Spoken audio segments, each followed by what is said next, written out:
Greetings, Earthlings, wisdom keepers, wisdom seekers. Welcome back to WizdomDropz, your source for daily drops of wisdom and savvy cat astrology. My name is Tonia, and today we are discussing emotional isolation and emotional challenges in the natal chart through astrology.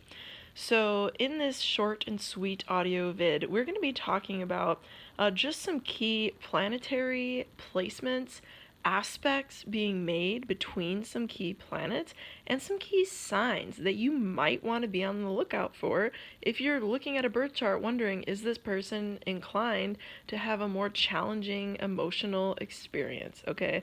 And we are in a deeply emotional time right now for society, and all of us, I think, have just been in the feels a lot of it. But part of the emotional challenge that people might face is the inability to fully feel their expression of emotion. And that's one of the things we're talking about today in the astrology chart, okay?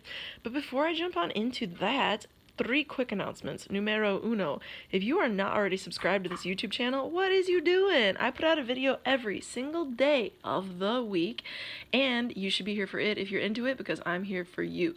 Number 2, like this vid if it brings you value, and I'll also say if you're interested in a reading, number 3, or my astrology natal chart, everything really, astrology course. I mean, you're going to be able to look at a chart, interpret it, and just understand what's going on behind people's minds, because you're reading their soul map. And you can do this at parties, with friends, in conversations, really just anytime it comes up, you have that toolkit in your package of tools to use. So that was a little bit awkward wording with the toolkit, but I digress.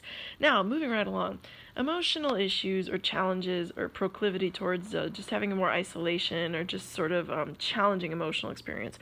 Number 1, you're going to look at the moon. This is like rudimentary astrology 101.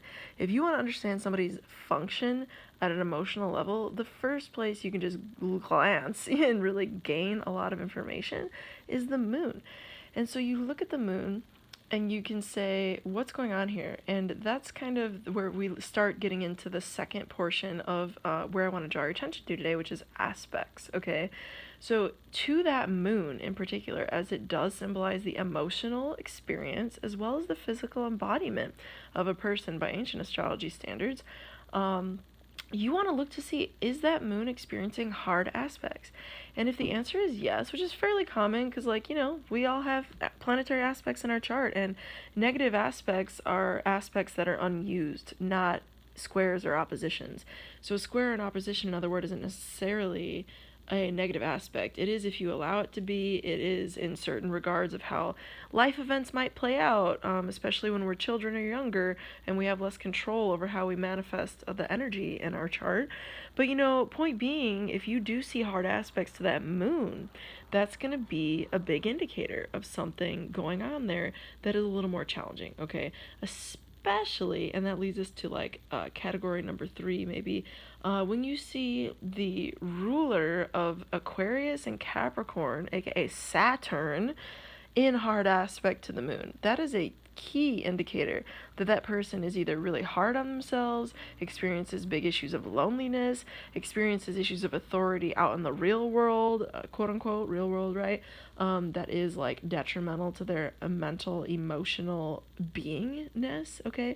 So we're just making up words because it's the WizdomDropz channel and we can. But point being, I think that, if you really pay attention to what's going on in a hard aspect to that moon, and if it is a Saturn engagement, that's a key indicator. Also, if the moon itself, this is the kind of last thing I want to make sure you get, attention toward if you're looking at this, is if the moon or any other primary placements, including Mercury, I would definitely include that, is in those 2 signs I just mentioned, Aquarius or Capricorn, because they're ruled by Saturn. And Saturn, so before I get into Saturn, the ascendant there, okay, in Aquarius or Capricorn, that could give you a proclivity towards this. The moon, obviously, but the sun as well. And as I just said, Mercury. Now, Saturn, why am I focusing on Saturn-ruled signs? That's a good question. There's also a lot of other things. It's not just Saturn, like Neptune. So Pisces could be another huge indicator. Or for that matter, Scorpio, because it's ruled by Pluto. Not to mention, these two signs are, water energy, and they feel things very deeply. Okay, so those are some other signs that I would draw your attention toward. And they have the potential for greatness, like any sign, like any placement.